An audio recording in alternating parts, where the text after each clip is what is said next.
I had been dreaming of this moment for years. Every hour of overtime, every skipped dinner out with friends, every penny I tucked away, all of it had been leading to the perfect gift, a once-in-a-lifetime trip to Europe for my parents. I wanted them to see the world's beauty with me by their side.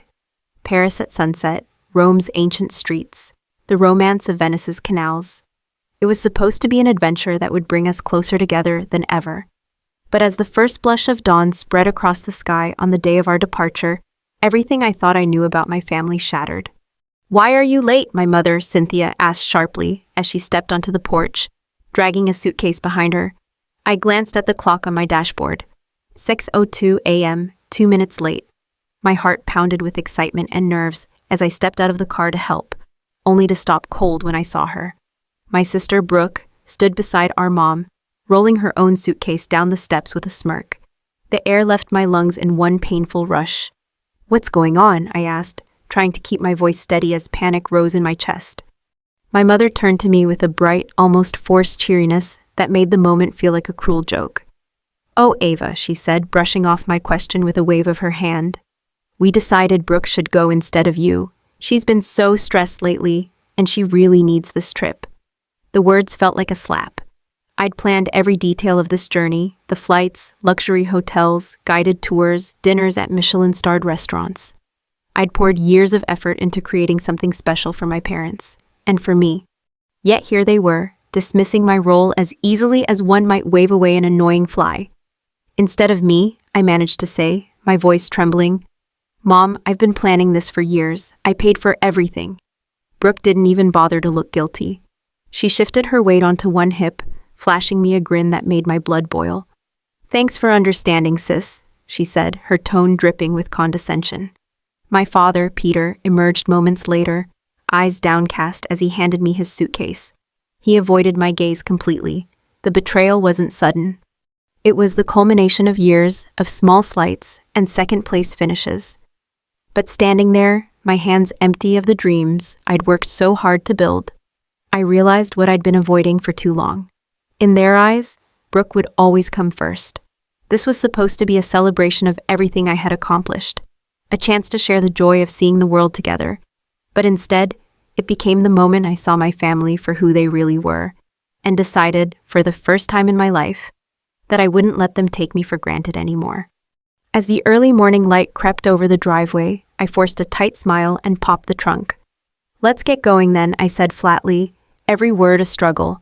If they wanted to choose her over me, fine. But they were about to learn that every choice has a cost. The car ride to the airport felt like a funeral procession. The silence was thick, punctuated only by Brooke's incessant chatter as she gushed about TikToks of Parisian cafes and what outfits she'd pack for Rome.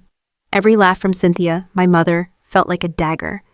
My knuckles whitened on the steering wheel, but I kept my eyes locked on the road, refusing to let them see me break. As we drove, the weight of what had just happened began to settle.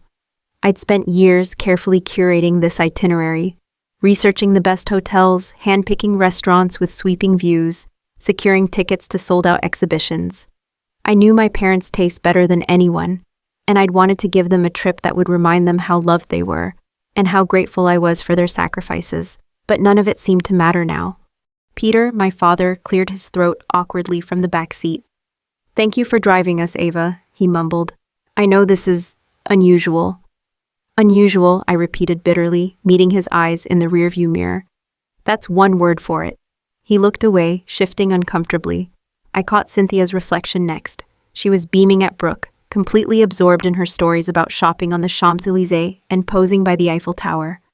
The more they talked about plans I'd made, as if I didn't exist, the more the fire in my chest burned. I kept quiet until we pulled into the departures lane at the airport. My hands shook as I helped unload their luggage. Cynthia enveloped me in a quick perfunctory hug, whispering, "Thank you for understanding, sweetheart.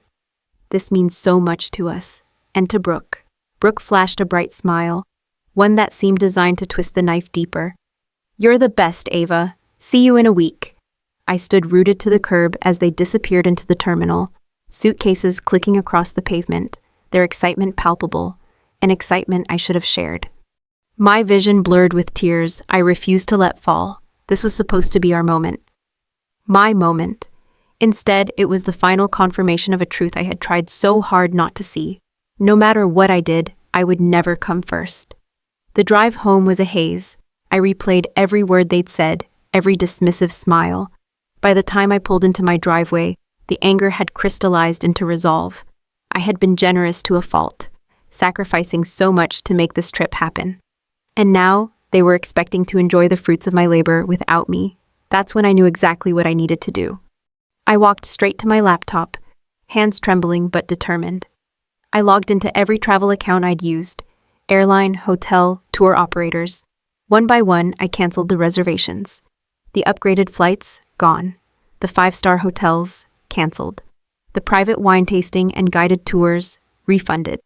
Each confirmation email that landed in my inbox felt like a small weight lifting from my chest.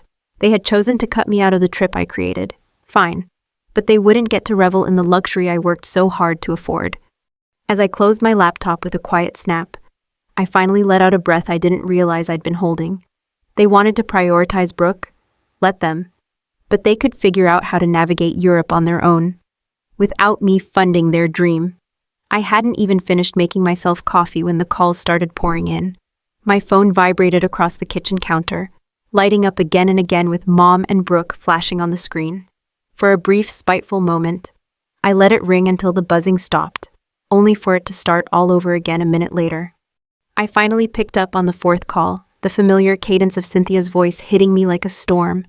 "Ava, what did you do?" she demanded, skipping any greeting. "The hotel says the reservation was canceled. They have no record of us. And the tours. Everything is gone." I could almost see her standing in a foreign airport lobby, panic creeping into her eyes. I let her words hang for a moment before answering, my tone cold but steady. "I canceled them." A stunned silence fell over the line. Then her voice rose into a hiss. "Why would you do that?" "Oh, I don't know," I replied, sarcasm dripping from every word.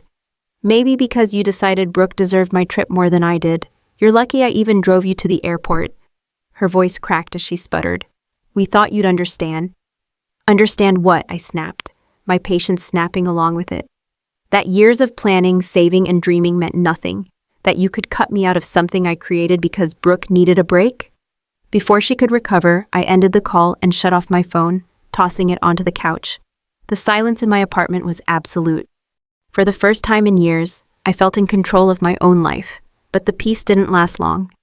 By the next morning, I woke to dozens of missed calls and frantic voicemails piling up. Their words were predictable. Brooke, petulant and entitled, accused me of ruining everything. Peter, my father, tried to reason with me in a soft voice, but his pleas carried the same undertone of expecting me to fix the mess they'd created. And Cynthia's messages alternated between furious and guilt-laden, each one a thinly veiled attempt to drag me back into the role of family fixer. I played one voicemail from Brooke just to hear the desperation in her voice. "Ava, this is so petty. You're being childish and ruining our vacation. You need to fix this now." I deleted it halfway through, feeling a grim satisfaction settle in my chest. The next call I answered, just to end the barrage. Peter's voice was weary, the sound of a man grasping at control. "Ava, please, this has gone too far. We're stranded, your mother is humiliated, and Brooke is in tears." "Humiliated?" I repeated, laughing humorlessly.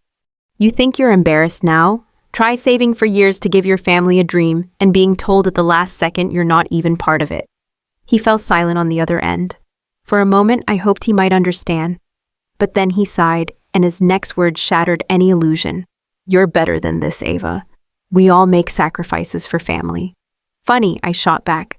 "I was just thinking the same thing, about how I've been the only one making them." I hung up before he could reply. My hands shook, but it wasn't fear or guilt coursing through me. It was a fierce electric relief. I had finally stood up for myself, refusing to fund my own erasure. They could figure out the rest of their ill-gotten vacation on their own. I poured myself a fresh cup of coffee, savoring the silence that settled over my apartment. For the first time, I didn't feel crushed by their expectations. I felt free. I expected the silence to last longer, but by the second day, the calls resumed with a vengeance. This time, they came not only from Cynthia and Peter, but also from unknown numbers, likely hotel clerks and travel agents they had roped into their chaos. Each buzz of my phone was a reminder of the storm I'd unleashed. But instead of fear or regret, I felt a strange, quiet power. I spent those first 2 days reclaiming my space. I cleaned every corner of my apartment, unpacked the suitcase I'd packed so carefully for the trip that was no longer mine, and made myself meals I'd never had time to enjoy. Every small act felt like stitching myself back together after years of tearing at the seams for people who never noticed. On the third day, I finally turned my phone back on, curiosity overcoming my desire for peace. The screen lit up with over a dozen voicemails. The first few were exactly what I expected. Cynthia's voice, shrill with anger and disbelief. "Ava, you need to fix this right now. The hotel still won't let us check in. This is ridiculous." Brooke's tone was worse. Smugness transformed into outright rage. "This is so petty, Ava. You're ruining everything for no reason." But as the messages continued, they took a darker, more desperate turn. Peter's voice was low and tired. "Ava, your mother is in tears. We don't know what to do. Please call us back." Each word was a reminder of how much they relied on me to keep everything together, and how lost they were without their reliable daughter to sweep in and fix their mess. By evening, the temptation to answer finally won out. When I picked up, Cynthia's voice came through instantly, sharp and cracking under pressure. "Ava, this isn't funny anymore. We're stranded. Do you know how embarrassing this is for us?" I took a slow sip of tea, letting her words wash over me before answering. "Embarrassing? You think this is embarrassing? Try spending years planning a dream trip, only to be told you're not even invited." "Stop being dramatic," she snapped, her voice rising. "Brooke needed this more than you." "And now," I said firmly, cutting her off, "Brooke can figure it out on her own. You made your choice, Mom. Don't call me expecting me to fix it." In the background, I heard Brooke's voice shrieking, "Mom, just hang up. She's impossible." That was the final straw. I let out a soft laugh, cold and humorless. "Enjoy your trip," I said, my voice ice. "Oh wait, you can't, because it was never your trip to begin with. It was mine, and now it's no one's." I ended the call and powered my phone off again. The silence that followed more comforting than any apology they could have offered. That night, as I curled up on my couch with a blanket, I replayed every conversation in my mind. Each word from them confirmed what I had always feared, but never allowed myself to admit. My role in the family had never been about being loved or appreciated. It had been about being useful, about being the one who fixed things, smoothed over problems, and made their lives easier, not anymore. In the quiet of my apartment, I finally allowed myself to grieve the fantasy I'd held on to for so long. The fantasy that if I just worked harder, tried harder, sacrificed more, I'd earn their love and respect. But as the tears dried on my cheeks, a new feeling began to grow in the hollow space their betrayal had left behind. Determination. Determination to build a life on my terms, one where I came first. The days that followed were some of the quietest of my life. With my phone turned off, the endless waves of guilt and obligation receded like a storm, finally passing. I woke up each morning to soft sunlight instead of shrill phone calls, and for the first time in what felt like forever, I had space to simply be. I spent my mornings sipping coffee on my porch, letting the steam curl around my face as the world woke up outside my window. I let myself breathe, journal, and think about things I had never given myself permission to consider. Who was I outside of the fixer my family had shaped me into? What did I want? Every afternoon, I poured my energy into things I had pushed aside for years, organizing my closet, experimenting with new recipes, even starting a puzzle that had gathered dust in its box. They were small, ordinary tasks, but each one felt like reclaiming a piece of myself I hadn't realized I'd lost. But my parents and Brooke weren't ready to let go of the hold they had on me. By the fourth day, I turned my phone back on and was immediately flooded with messages. Some were pleading, others angry, but they all shared the same undercurrent. They wanted me to come back to my old role, to clean up the mess, to put them first, to be their safety net. One voicemail from Peter stood out. His voice was low, almost defeated. "Ava, I don't know what's happened to you. You've always been the reasonable one, the one who held everything together. This isn't like you." I almost laughed at the absurdity of it. He was right. This wasn't like me. Because for the first time in my life, I was standing up for myself instead of bending until I broke. I realized then how much they had relied on my silence, how my willingness to sacrifice had allowed them to keep taking without ever giving anything back. Another message came from Brooke, her voice dripping with entitlement. Ava, you need to stop acting like a child. You've ruined everything for everyone. Just fix it already. Hearing her words, I felt a surge of clarity. No apology, no heartfelt conversation would undo what years of being overlooked had built up inside me. They couldn't understand the depth of what they'd done, because they had never seen me as a person with feelings and limits, just as a tool to keep their lives comfortable. That night, after deleting their messages without replying, I sat alone with my journal, the quiet house humming around me. I wrote down every memory I could recall of moments when I had been pushed aside, my achievements overshadowed by Brooke's dramas, my milestones barely noticed because something she needed was always more important. Each entry felt like lancing a wound I had carried for too long. And with every painful memory I poured onto the page, the anger in my chest loosened, replaced by a resolute calm. I was done living in the shadows of their choices. I was done sacrificing my peace for their comfort.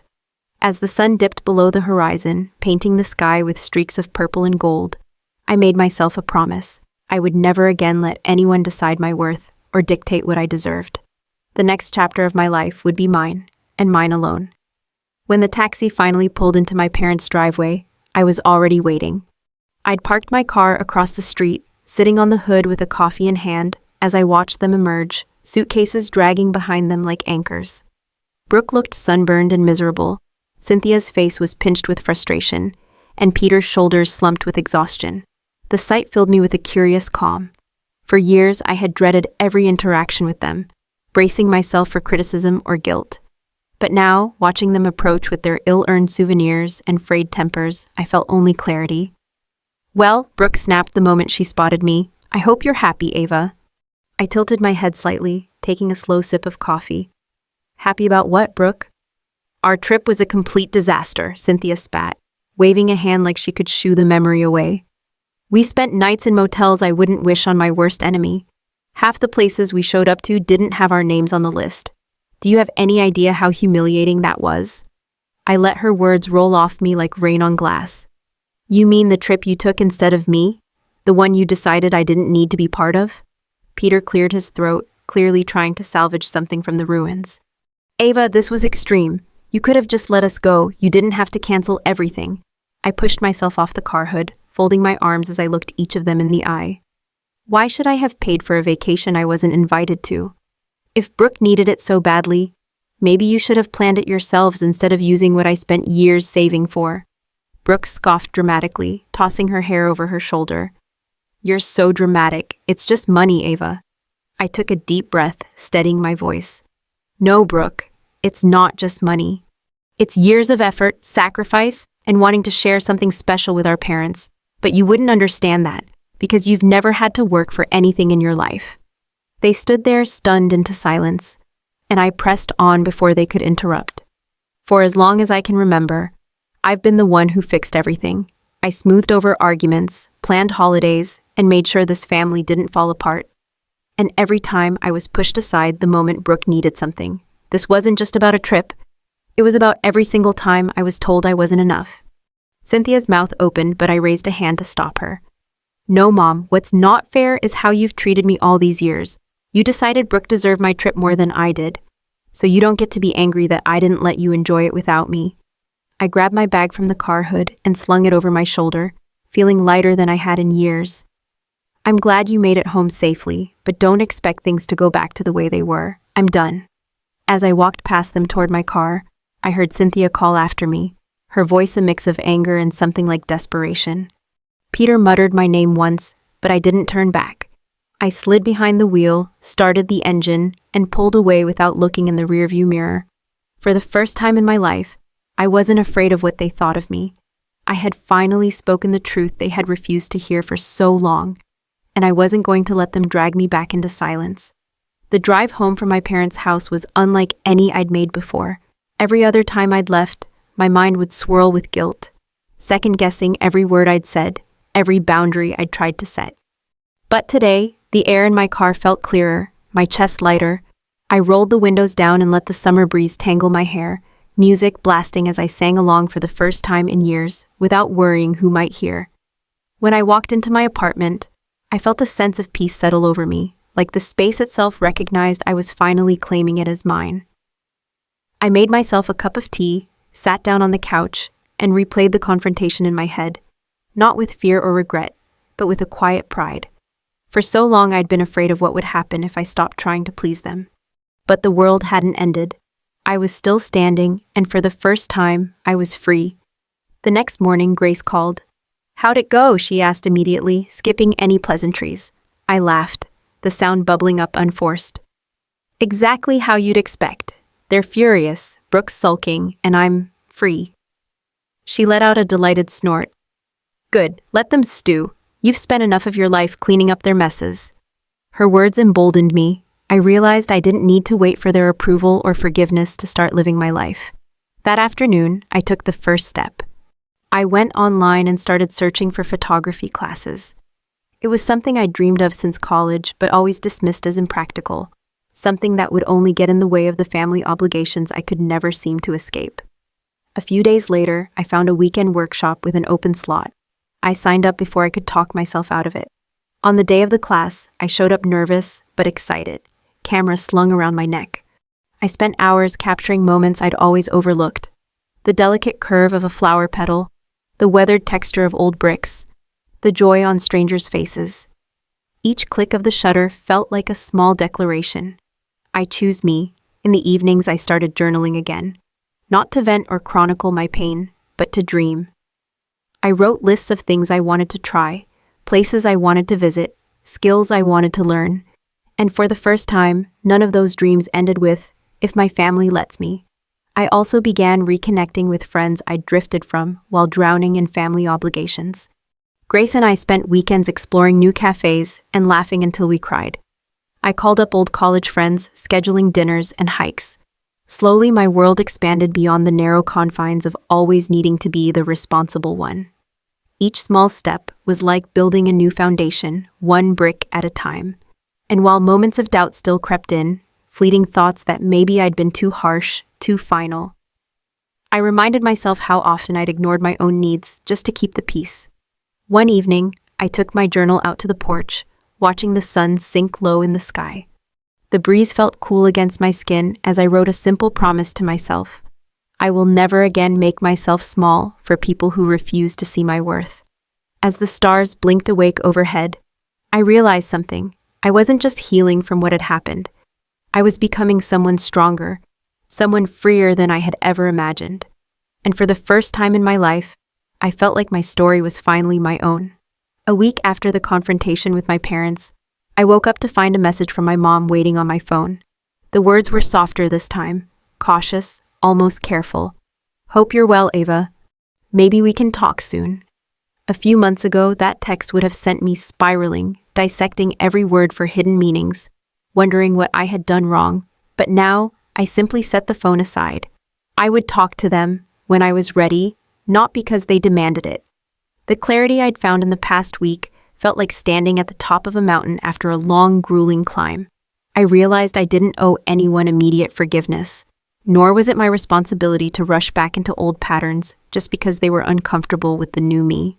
One evening, Grace came over with 2 steaming cups of coffee. We sat together on my couch as I shared what had happened since I walked away from my family's driveway. Her eyes glinted with quiet pride as she listened. When I finished, she set her cup down and took my hand. "You know what I see?" she asked. "Someone who finally understands her own worth." Her words sank into me like sunlight through fog. For so long I had felt invisible, the dependable daughter who could be counted on to sacrifice her own dreams. Now I saw a different version of myself taking shape. A woman who valued herself enough to say no, even when it meant standing alone. Over the next few weeks, I poured my energy into building a life that felt like mine. I started each morning with quiet moments on the porch, journal in hand, planning small adventures. Day trips to new towns, long hikes through nature preserves, evenings spent at indie film screenings or cozy bookshops. Each day, I felt my confidence grow. On a rainy afternoon, I reopened the spreadsheet I'd used to plan the ill-fated family trip. For a moment, old sadness twinged in my chest. All those hours spent arranging flights, hotels, and tours for people who hadn't valued the effort. But then I realized something important.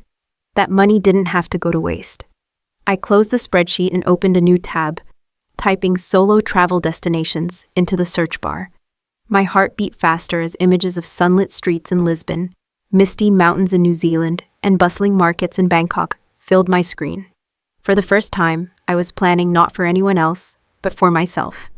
By the following weekend, I'd booked a solo trip to Italy, not the same itinerary I'd once dreamed of sharing with my parents. This one was crafted just for me. A week exploring Rome, Florence, and Venice at my own pace, savoring each gelato, each quiet morning coffee, each moment of freedom. As I packed my suitcase, I felt no bitterness, only excitement. This journey wasn't about proving a point anymore. It was a celebration of the person I was becoming, someone who dared to choose herself. When the day of departure came, I stepped off the plane in Rome with a sense of wonder I hadn't felt since childhood. The city unfolded before me like a promise. Every cobblestone street, every hidden cafe was mine to discover. And as I walked under the golden light of a Roman sunset, I knew I'd never again settle for a life that asked me to shrink myself. Because finally, I was free. And I was determined never to let anyone take that away again. As I sit here reflecting on everything that's happened, the years of feeling unseen, the moment I finally stood up for myself, and the quiet, determined steps I've taken since, I realized this story was never just about a canceled trip or a selfish sister. It was about something so many of us face, but rarely talk about. The struggle to believe that we deserve love, respect, and happiness without having to earn it by sacrificing ourselves.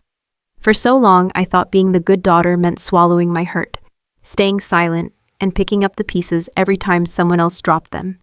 I thought love was something I had to buy with my time, my dreams, and my peace. But the truth is, love, real love, doesn't demand that you disappear so someone else can shine. It doesn't force you to keep quiet so others can stay comfortable. I know there are people listening to this right now who have been in my shoes. Maybe you felt like the perpetual fixer, the one who smooths over arguments and says I'm fine when your heart is breaking. Maybe you've been told your feelings don't matter, or your worth depends on what you can do for someone else. If that's you, I want you to hear me clearly. You are not selfish for wanting to be treated with respect. You are not dramatic for setting boundaries. And you are not wrong for choosing yourself. Standing up for myself didn't magically fix everything overnight. My family is still figuring out what my no means, and sometimes I still wonder if I did the right thing. But every day I live in this new freedom, I feel more sure that I'm exactly where I'm supposed to be, living a life that reflects my values, not just the expectations of others. Because at the end of the day, the most important thing we can do is honor our own worth. We can spend our lives trying to prove ourselves to people who will never see us, or we can take a deep breath, step away, and start building a world where we are valued, first by ourselves, and then by the people who truly deserve a place in our lives. If you've ever felt trapped in someone else's idea of who you should be, I hope this story reminds you that it's never too late to choose yourself. You don't have to wait for permission to set boundaries. You don't have to earn your place in anyone's heart by shrinking who you are. Thank you for listening to my journey. I'd love to hear your thoughts. Have you ever found yourself in a similar situation or struggled to stand up for yourself? Share your story in the comments below. And if you found this video inspiring or helpful, please consider giving it a thumbs up and subscribing to the channel. Your support means the world, and it helps us keep creating content that empowers, uplifts, and reminds us all that we are worthy of love, just as we are. Until next time, remember, you are enough. Always.